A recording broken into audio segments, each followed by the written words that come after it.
آمن الرسول بما أنزل إليه من ربه والمؤمنون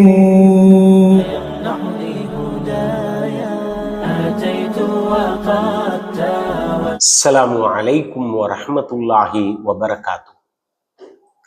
إن الحمد لله والصلاة والسلام على رسول الله محمد بن عبد الله صلى الله عليه وسلم وعلى آله الطاهرين وأصحابه أجمعين أما بعد.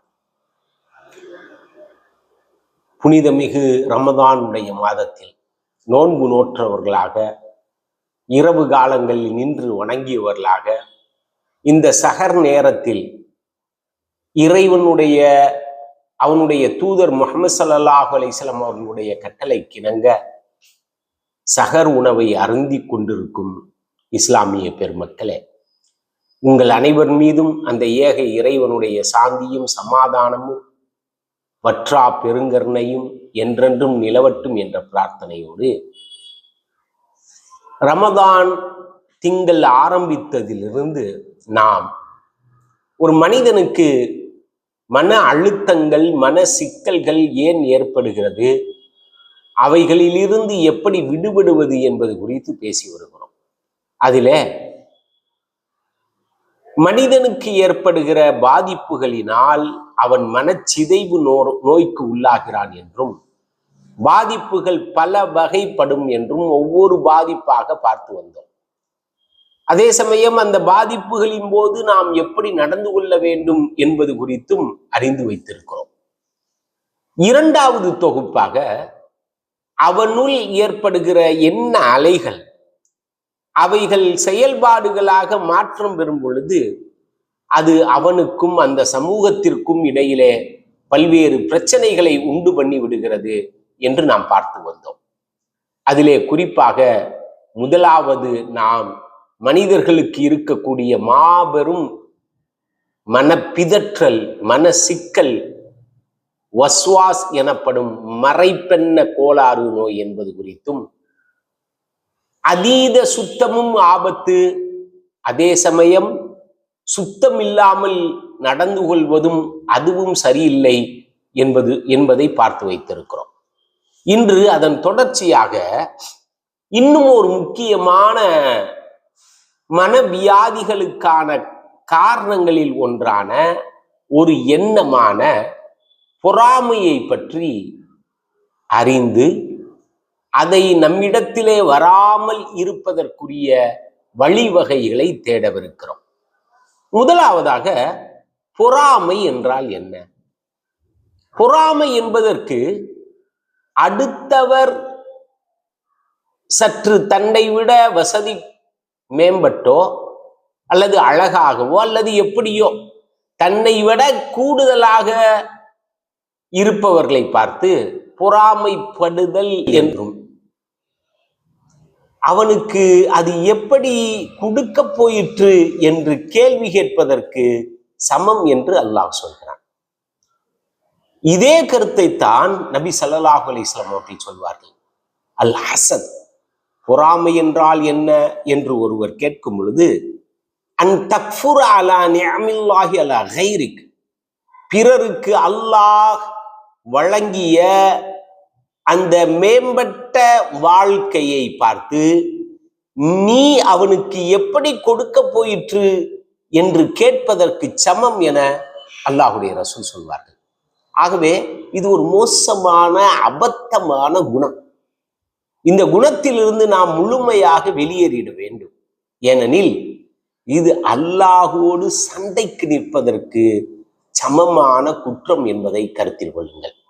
சரி, இந்த மனோபாவம் இப்பொழுதுதான் உதயமாயிருக்கிறதா என்றால் இல்லை, அப்படிலாம் இல்லை. எல்லா சமுதாயத்தினரிடத்திலும் இந்த பொறாமை குணம் இருக்கிறது. எல்லா காலகட்டங்களிலும் இந்த பொறாமை குணம் இருந்தே வந்திருக்கிறது. அல்லாஹ்வுடைய ரசூல் சொல்லுவாங்க பாருங்க, தப்ப இலைக்கும் தா உல் உமம் கபுலக்கும், உங்களுக்கு முன்னால் வாழ்ந்த சமூகத்தை தாக்கிய நோய் உங்களையும் தாக்கிவிட்டது. அது என்னவென்று தெரியுமா? அல் ஹசத், பொறாமையும், வல் பஹ்தா, கடுமையாக விரோத போக்கை கடைபிடிப்பதும் இந்த இரு வியாதிகளும் உங்களை காலங்காலமாய் எல்லா சமூகத்திற்குள்ளேயும் தாண்டி உங்களையும் வந்தடைந்து விட்டது. ஹியல் ஹாலிகா, அது உங்களை அழித்தே விடும். பாருங்கள், இது உங்களை அழித்தே விடும். இந்த ரெண்டு குணமும், ஒன்று பொறாமையும் கடுமையான விரோத போக்கும் உங்களுக்கு கேடை விளைவித்து விடும் என்று நபி ஸல்லல்லாஹு அலைஹி வஸல்லம் அவர்கள் சொல்கிறார்கள். ஆகவே பொறாமை என்பதை நம்மிடமிருந்து முழுமையாக அப்புறப்படுத்தியாக வேண்டும். இன்னும் சொல்ல போனால், இந்த பொறாமை குணம் என்பது நம்முடைய இயலாமையை வெளிப்படுத்தக்கூடிய ஒரு குணம். இதையும் புரிஞ்சு வச்சுக்கணும். எவ்வளவு மோசமான குணம்னா, நம்மகிட்ட அதுக்குரிய ஏபிலிட்டியை நம்ம வளர்த்துக்காம, தகுதிகளை வளர்த்து கொள்ளாம, அடுத்தவன் எப்படி இருக்கானே என்று நினைத்து அது குறித்து அதே நினைப்பில் இருப்பது நம்முடைய இயலாமையை காட்டுகிறது. அல்லாஹ் நம்மளை சும்மா வெறுமனே படைத்திருக்கவில்லை. நமக்கு மூளையை கொடுத்திருக்கிறான். மூளையை கொடுத்து என்னென்ன செய்ய வேண்டும் என்ற செயல் திட்டத்தையும் நமக்கு தந்து விட்டான்.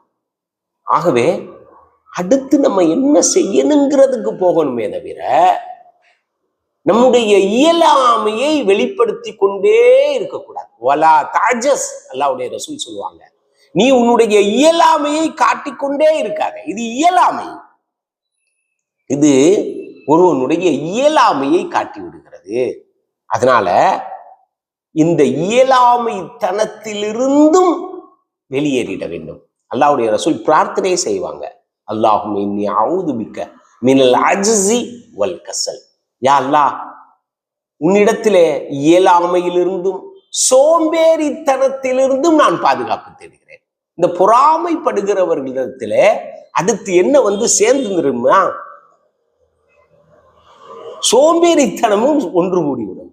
ஒண்ணு இயலாம, அவனுக்கு இல்லே அப்படி வெந்துக்குவான், நம்மளால முடியலையே அப்படின்னு வந்துக்குவானா, அடுத்து என்ன வந்துடும்? சரி, அவனுக்கு முடிந்தது நம்மால் ஏன் முடியாது என்ற உந்துதல் அவனுக்கு ஏற்படாது, சோம்பேறித்தனமாக போய்விடுவான்.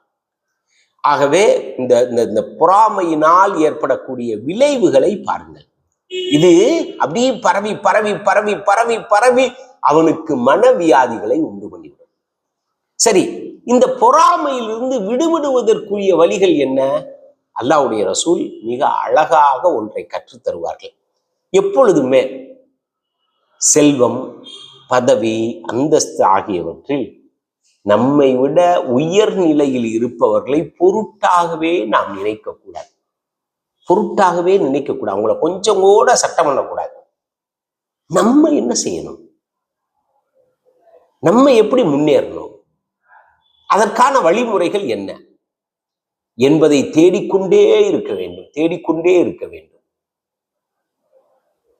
இந்த தேடுதல் இருந்தாலே போதும். தேடுதலிலே, அந்த முயற்சியிலே அது என்ன செய்யும் தெரியுமா?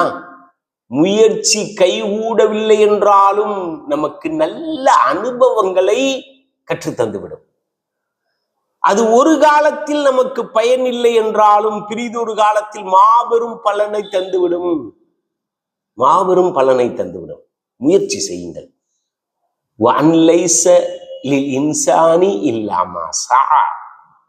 மனிதன் எதை முயற்சி செய்கிறானோ அதுதான் அவனுக்கு கிடைக்க போகிறது.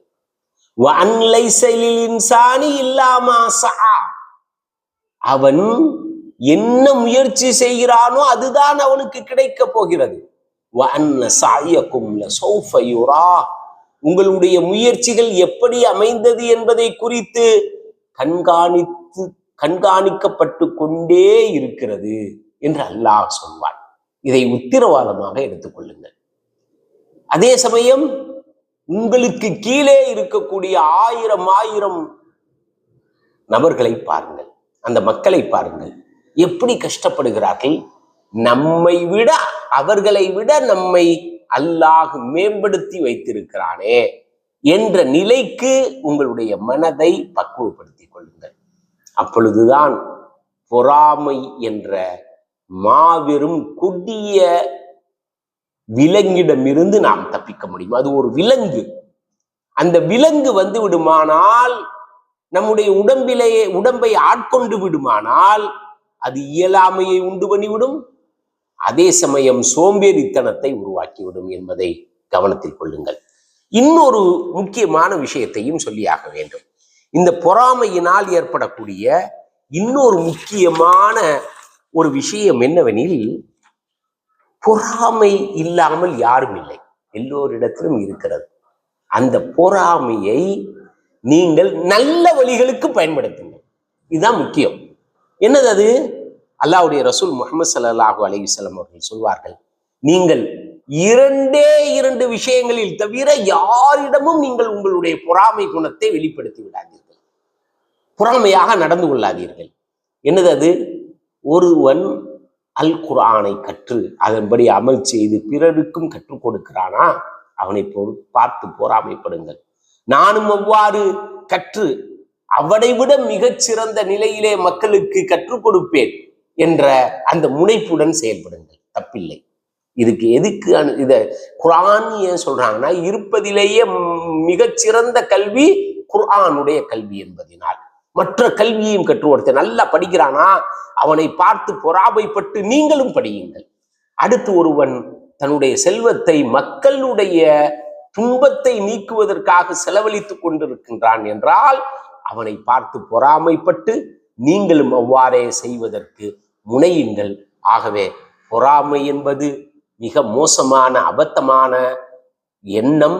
அந்த எண்ணம் நம்முடைய செயல்பாடுகளில் வந்துவிடக் கூடாது என்பதை கருத்தில் கொள்ளுங்கள். வாஹிர் தாவானா அனில் அல்ஹம்துலில்லாஹி ரப்பில் ஆலமீன்.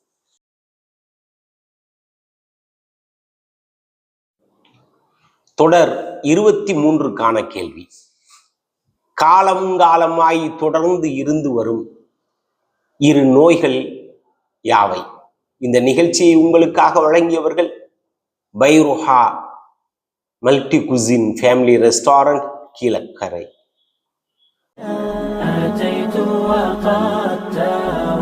மேலான ஃபித்ரா, ஜகாத், சதகாக்களை நமது இஸ்லாமிய கல்வி சங்கத்திற்கு கொடுத்து உதவுங்கள். அவற்றை உரிய நபர்களுக்கு அவர்கள் இடத்திற்கே சென்று விநியோகம் செய்ய இருக்கின்றோம் இன்ஷா அல்லாஹ். கொடுக்கப்பட்டுள்ள எண்களை தொடர்பு கொண்டால் எங்களது நிர்வாகிகள் தங்கள் இல்லம் தேடி வந்து கனிவுடன் பெற்றுக் கொள்வார்கள். وليس سواك يمنعني هدايا